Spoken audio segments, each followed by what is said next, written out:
4 दिसंबर 2025 दिन गुरुवार, मार्गशीर्ष पूर्णिमा भी है और अन्नपूर्णा जयंती भी है। आज के वीडियो का सब्जेक्ट हमारा यही रहेगा। मेरे साथ में बने रहिएगा वीडियो के आखिरी तक। नमस्कार साथियों, मैं लता पांडे स्वागत करती हूँ आप सभी का जीवनसार चैनल में। कैसी है मेरी फैमिली? स्वस्थ है, व्यस्त है और मस्त है। हमारी फैमिली धीरे धीरे बढ़ रही है। अगले साल के आखिरी तक हम बनियान ट्री जरूर बनाएंगे। ये विश्वास के साथ प्रभु को प्रार्थना करते हैं। तो आज हम बात करते हैं मार्गशीर्ष पूर्णिमा के बारे में। तो आज हम क्या बात करेंगे, इसमें ध्यान करने का और मेडिटेशन में आने वाली चुनौतियों का और श्री हरि की पूजा कैसी करनी है इसके बारे में बात करेंगे और अन्नपूर्णा जयंती के बारे में बात करेंगे कि अन्नपूर्णा मैया को प्रसन्न करने के लिए हम क्या करें इस दिन। हमें इस दिन मून वाटर भी बनाना है, हमें इस दिन अपने क्रिस्टल भी क्लींस करने हैं और हमारा ऑरा भी साफ करना है, पूरे घर की नेगेटिविटी भी साफ करनी है। ये तो क्लींजिंग के बारे में हुआ। पूर्णिमा के वीडियो में मैं ये बताती हूँ कैसे करना है, क्या करना है, ठीक है ना। तो अभी दोबारा उसको दोहराते नहीं है, आगे मेडिटेशन की बात करते हैं और श्री हरि की पूजा कैसे करनी है, उनके साथ हमारे संबंध कैसे मजबूत करने हैं, इस बारे में बात करेंगे। तो अब बात करते हैं पूर्णिमा के दिन मेडिटेशन के बारे में। तो पूर्णिमा के दिन अगर आप मेडिटेशन करते हैं तो आपके लिए बहुत अच्छा रहता है। पूर्णिमा के ध्यान को मूनलाइट मेडिटेशन या चंद्र ध्यान कहते हैं। इस दिन चांद की रोशनी में ध्यान लगाने से हमें ढेरों फायदे मिलते हैं। पूर्णिमा के दिन चांद पूरा होता है और उसकी रोशनी हमारे मेंटल हेल्थ के लिए, हमारे फिजिकल हेल्थ के लिए बहुत फायदेमंद होती है। पूर्णिमा के दिन ध्यान करना एक बहुत पुरानी और बहुत प्रभावी टेक्निक है जिसे हम फुल मून मेडिटेशन कहते हैं। इस ध्यान में चंद्रमा की एनर्जी का इस्तेमाल करेंगे तो आपके मेंटल हेल्थ के लिए, आपके शारीरिक स्वास्थ्य के लिए बहुत अच्छा रहता है। आपके इंट्यूशन को मजबूत होने में आपकी मदद होती है। तो पूर्णिमा के दिन ध्यान करने के क्या क्या फायदे हैं? मन की शांति मिलेगी, पाचन में सुधार होगा, ये ध्यान अंतर्ज्ञान को बढ़ाता है, आप ब्लड प्रेशर को कम करता है, व्यक्तिगत विकास को बढ़ाता है, आत्मविश्वास को बढ़ाता है, डिप्रेशन को कम करता है, एकाग्रता को बढ़ाता है, निगेटिविटी आपकी कम होती है, क्रिएटिविटी बढ़ती है और सबसे अच्छा ये है उस ब्रह्मांड से, उस भगवान से हम अपना कनेक्शन, हम अपने संबंध मजबूत बनाते हैं। तो इसलिए मून मेडिटेशन जरूर करना चाहिए। मन शांत होगा, अगर मन शांत होगा तो जीवन भी सुरक्षित चलेगा क्योंकि हम हमारे संबंध यूनिवर्स के साथ मजबूत कर चुके होंगे। अब मेडिटेशन की क्या चुनौती आती है और उनको कैसे निपटे, क्योंकि हमें मेडिटेशन करने की आदत नहीं होती है। बहुत से लोगों को आदत होती है, बहुत से लोगों को आदत नहीं होती है। तो जिन्हें भी मेडिटेशन करने की आदत नहीं होती तो वो लंबे समय तक एक जगह नहीं बैठ पाते, शरीर अकड़ जाता है। तो ऐसे में क्या करेंगे, एक कुशन लेंगे और कुशन के ऊपर आप बैठेंगे। अगर आपके घुटने में दर्द हो रहा है या कुछ हो रहा है तो आप कुर्सी पे बैठ जाएंगे। अगर वो भी नहीं कर सकते हैं तो इस मेडिटेशन को आप लेट के भी कर सकते हैं।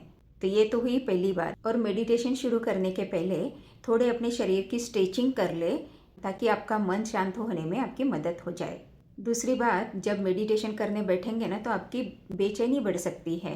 पूर्णिमा के चांद की एनर्जी हमारे मन को उत्तेजित कर सकती है जिससे आपको एक जगह स्थिर बैठना या ध्यान केंद्रित करने में मुश्किल आ सकती है। अगर आपके साथ में ऐसे हो रहा है तो थोड़ी देर रुक जाए, गहरी 4-5 सांसें ले ले, अच्छे से 4-5 गहरी सांसें लेने के बाद में फिर मेडिटेशन शुरू करें। तीसरी बात, पुरानी यादें उभरना। मेडिटेशन के टाइम में पुरानी यादें उभरती है, कहीं यहाँ का विचार, वहाँ का विचार, वहाँ का विचार, सारे विचार आएंगे मन में जब आप मेडिटेशन करने बैठेंगे। अगर ऐसे विचार आते हैं ना तो उनको आने दे, आएंगे फिर चले जाएंगे, आएंगे फिर चले जाएंगे। इससे आपका मन खाली हो जाएगा। लेकिन आपको उन विचारों के साथ में नहीं जाना है, आपको वर्तमान में ही रहना है। अगर आपके साथ में ऐसा हो रहा है, मन भारी हो रहा है, तो थोड़ी देर रुक जाए और उसके बाद में मेडिटेशन करें।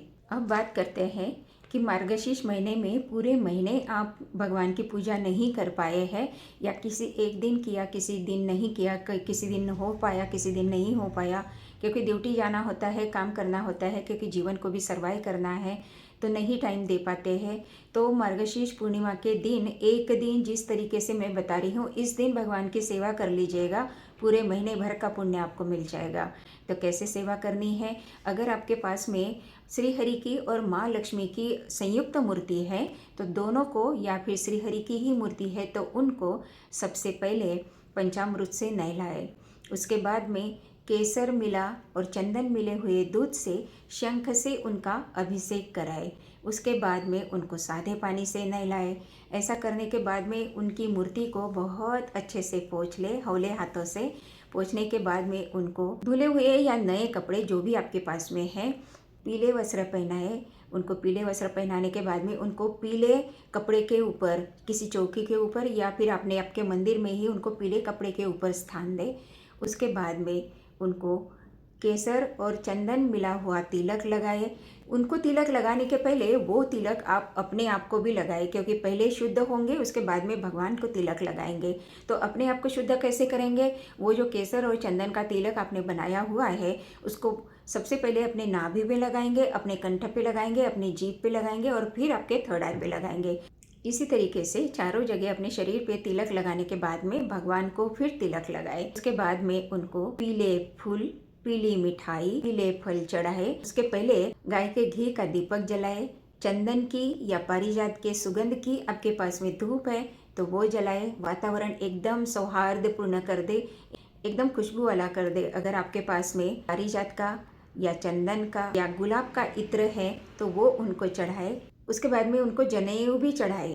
और ये पूजा करते समय गणेश जी को नहीं भूलिएगा, गणेश जी के भी सबसे पहले पूजा करें। उसके बाद में भगवान की पूजा करें। अपने अपने मंदिर में जो जो भगवान स्थापित किए हैं उनकी सबकी पूजा करें। ऐसा करने के बाद ओम नमो भगवते वासुदेवाय, ओम नमो भगवते वासुदेवाय इस मंत्र का जाप करें, या ओम नमो नारायणाय, ओम नमो नारायणाय जो आपके मुंह में आता है वो मंत्र आप बोले, ताकि उस मंत्र से आप अलाइन हो जाएंगे। जो अपने आप आपके मन में जो मंत्र आ रहा है ना उसके साथ आप अलाइन हो जाते हैं, इसीलिए वो मंत्र आपके मुंह पे आता है तो वही मंत्र बोले।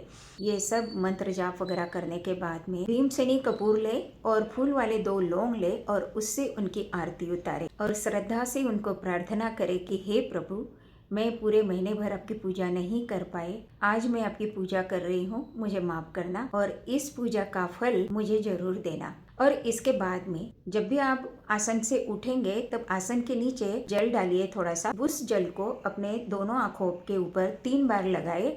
ओम इंद्राय नमः, ओम इंद्राय नमः ऐसे बोलते हुए वो जल अपने दोनों आंखों के ऊपर लगाए। अगर ऐसा नहीं करेंगे तो आपके पुण्य का फल इंद्रदेव ले जाएंगे। मार्गशीर्ष पूर्णिमा के दिन ये कर लिया आपने, लेकिन क्या नहीं करना है आपको?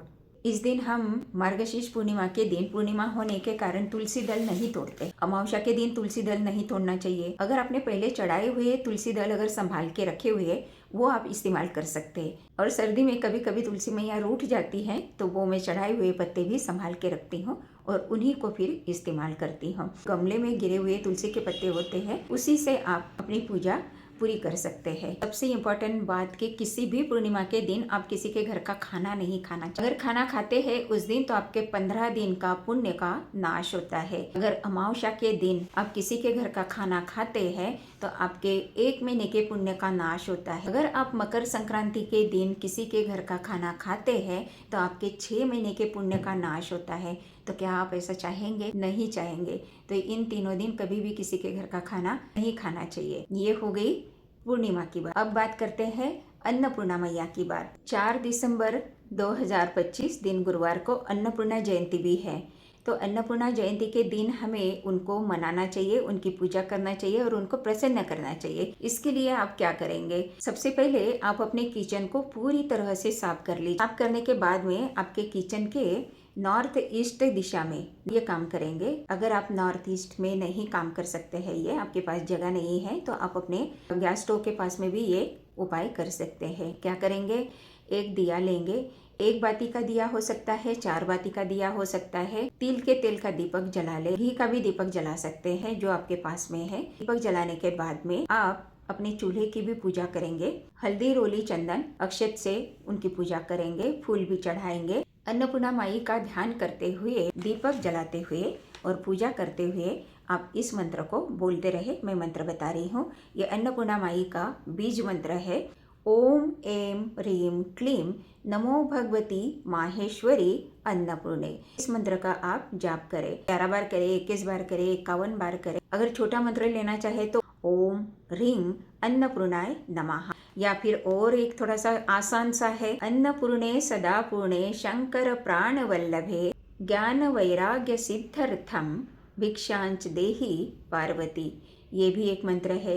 इनमें से जो भी मंत्र आप बोल सकते हैं वो मंत्र बोले। ये आसान सा मंत्र है, एक कागज के ऊपर लिख ले, बोलते रहे, 2-3 बार बोलेंगे तो वैसे ही याद हो जाएगा। श्रद्धा से और विश्वास के साथ बोलेंगे तो अन्नपूर्णा माँ आपको भरपूर आशीर्वाद देगी। माँ अन्नपूर्णा केवल भोजन, अन्न और धन की देवी नहीं है, वो संतोष और आध्यात्मिक ज्ञान की भी अधिष्ठात्री है। तो इनको प्रसन्न जरूर कर ले और अपने घर में अन्न के भंडार भर दे।